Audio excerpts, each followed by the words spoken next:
नमस्कार, स्वागत आहे आपल्या या व्हिडिओमध्ये. या व्हिडिओमध्ये आपण पाहणार आहोत इयत्ता 12वी वाणिज्य संघटन व्यवस्थापन यातील याचा मागच्या वर्षीचा म्हणजेच जुलै 2022च्या प्रश्नपत्रिकेची उत्तरपत्रिका आपण पाहणार आहोत. प्रश्न पहिला अ होता, रिकाम्या जागा भरा. त्यामध्ये एक, प्रत्येक गोष्टीसाठी जागा आणि प्रत्येक गोष्ट जागेवर हे या तत्वात येते. त्याचे उत्तर आहे सुव्यवस्था. 2, आयुर्विम्यास हे तत्व लागू होत नाही. उत्तर आहे नुकसान भरपाईचे तत्व लागू होत नाही. त्यानंतर 3, ज्या प्रक्रियेत व्यावसायिक कमी करण्याचा करार दुसऱ्याला दिला जातो त्या प्रक्रियेस असे म्हणतात. त्याचे उत्तर आहे बाह्य सेवा. 4, योग्य वेळी कर भरणे ही संघटनांची यांच्याप्रती जबाबदारी आहे. उत्तर आहे शासनाप्रती. त्यानंतर 5, विपणी ही संज्ञा लॅटिन भाषेतून मार्केट्स शब्द आला आहे, म्हणजे लॅटिन उत्तर आहे त्याचे. त्यानंतर ब म्हणजे जोड्या लावा हा प्रश्न होता. अ, ब, क, ड, ई आहेत. अ, नियंत्रण, त्याचे उत्तर आहे चौथा. वास्तविक कामगिरी आणि मानक कामगिरी यांची तुलना करण्याची प्रक्रिया. ब, व्यवसाय सेवा 1, उत्तर आहे 1, अमूर्त स्वरूप. क, B2C, उत्तर आहे व्यवसाय ते ग्राहक, बिझनेस टू कॉन्झ्युमर. ड, ग्राहक संरक्षण कायदा, उत्तर आहे 5, 2019. ई, मुद्रीकरण, उत्तर आहे 10, विशिष्ट नाव. आपल्याला जोड्या लावा असे लिहायचे आहे उत्तर, त्यामध्ये बाण करायचा नाही आहे. त्यानंतर क, एक शब्द लिहायचे असा प्रश्न होता. त्यामध्ये पहिल्याचे उत्तर आहे नियोजन. दुसरे मुदत ठेव खाते. 3, समाजाप्रती जबाबदारी. 4, उपभोक्ता ग्राहक. 5, बाजार. त्यानंतर ड, चुकी बरोबर आहे. त्यामध्ये पहिल्याचे उत्तर चूक आहे, दुसरे बरोबर आहे, तिसरे सुद्धा बरोबर आहे, चौथे चूक आहे, पाचवे चूक आहे.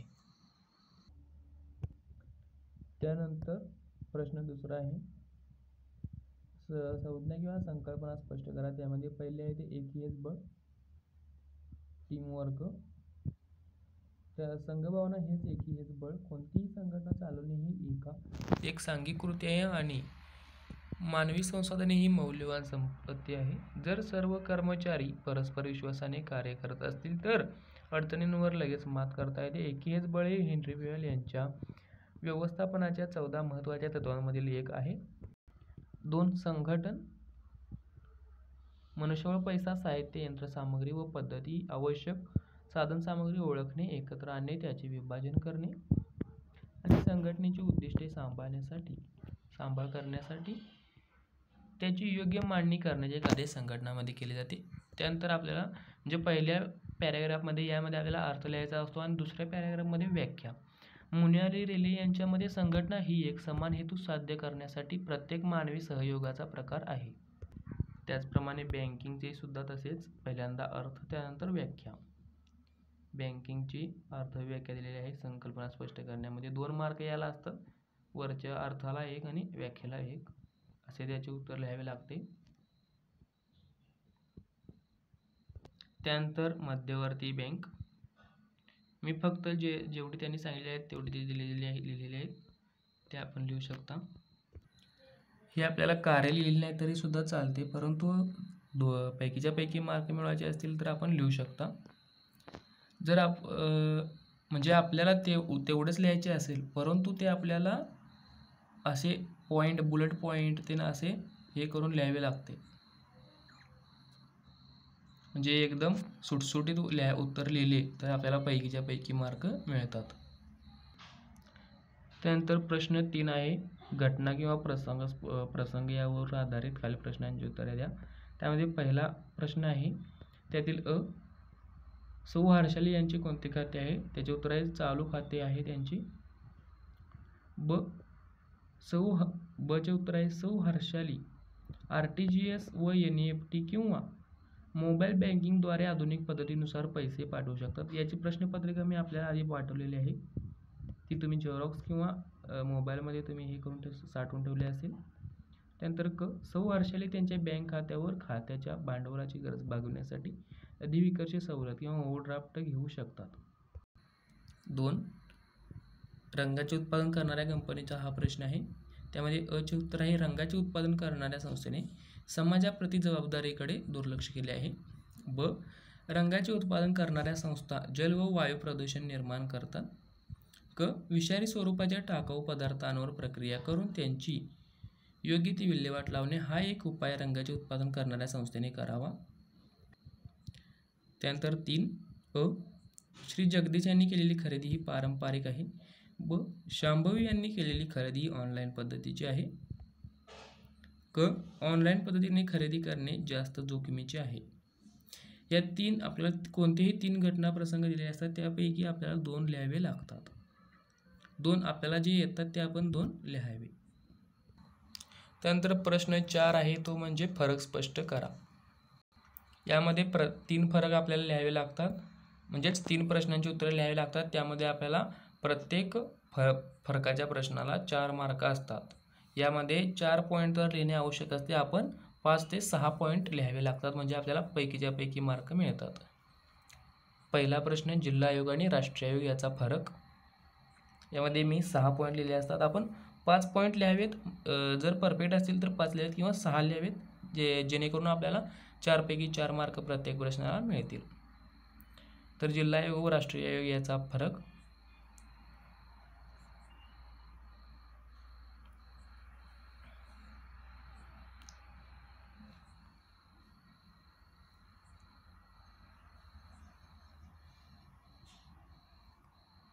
अशा पद्धतीने मी याचा फरक 6 पॉईंटमध्ये लिहिलेला आहे.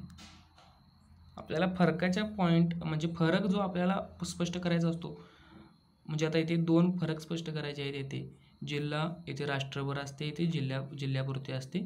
तर जिल्ह्याला अंडरलाईन करायचे आणि इथे राष्ट्राला, म्हणजे जेणेकरून आपल्याला म्हणजे उत्तर तपासणाऱ्याचे लक्ष ह्याच्याकडे वेधून घेतले जाते, आपल्याला पैकीच्या पैकी मार्क मिळत जातात.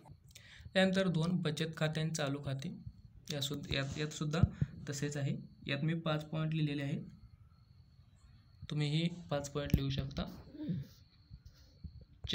4 पेक्षा जास्त पॉईंट आपण लिहू शकतो. 4 ते 6 पॉईंट लिहावेत. असा याचा फरक आहे. जे आपल्याला फरक परफेक्ट येतात तेच आपण 3 कोणतेही लिहावेत. त्यानंतर 4था आहे तो ई व्यवसाय व परंपरागत व्यवसाय हा फरक लिहिला आहे. यामध्ये 6 पॉईंट लिहिलेले आहेत. जर पॉईंट छोटे छोटे असतील तर 6 पॉईंट आपण लिहू शकता. इथे छोटे छोटे पॉईंट होते म्हणून मी 6 पॉईंट घेतलेले आहेत. त्यानंतर प्रश्न 5वा, त्यामध्ये स्पष्टीकरणाचे प्रश्न असतात. पहिला प्रश्न आहे विपणन मिश्राचे 4 P स्पष्ट करा. त्यामध्ये आपल्याला पहिल्यांदा प्रस्तावना लिहावी लागते. यामध्ये मी विपणन मिश्राची व्याख्या म्हणजे थोडक्यात माहिती लिहिली आहे आणि खाली त्याची 4 P स्पष्ट केलेले आहेत. तर म्हणजे आपल्याला आता असे प्रश्न दिलेले असतात, तर आपण जेवढे त्यांनी सांगितले असतात म्हणजे 4 पैकी 3 तर 3च लिहावे. जास्तीचा लिहित बसलात तर तुमचा वेळ जाऊ शकतो आणि पुढचा प्रश्न 8 मार्काचा असतो, तो राहू शकतो. त्यामुळे आपण फक्त 4 पैकी 3 असे 3च फक्त लिहायचे आहेत. 4 पैकी 4 लिहायचा नाही, कारण शेवटला वेळ पुरत नाही. तर विपणन मिश्राची प्रस्तावना. त्यानंतर पहिला घटक वस्तू. यामध्ये आता हा प्रश्न 4 मार्काला आहे. प्रत्येक पॉईंटला 1 मार्क असतो. 2 किंमत. त्यानंतर 3 आहे स्थान.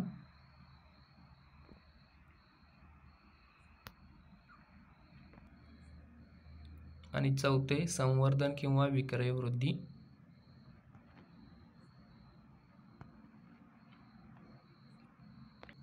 त्यानंतर दुसरा प्रश्न ग्राहकांचे अधिकार स्पष्ट करा. यामध्ये ग्राहकांच्या अधिकाराची प्रस्तावना थोडक्यात लिहायची.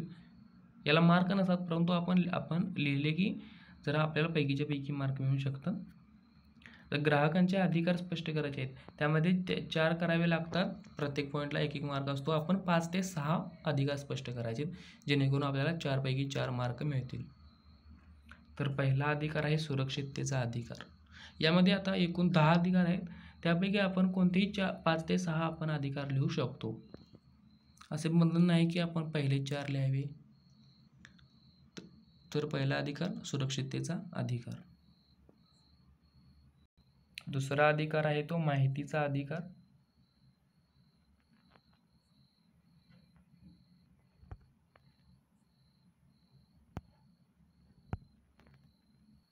तिसरा अधिकार आहे तो वस्तू किंवा सेवा निवडीचा अधिकार. त्यानंतर चौथा अधिकार आहे ग्राहकाचे ऐकून घेण्याचा अधिकार. शेवटी आपण इतर अधिकार लिहून बाकी अधिकार लिहू शकतो. तर यापासून पुढचा स्वाध्याय आपण दुसऱ्या व्हिडिओमध्ये पाहू. धन्यवाद.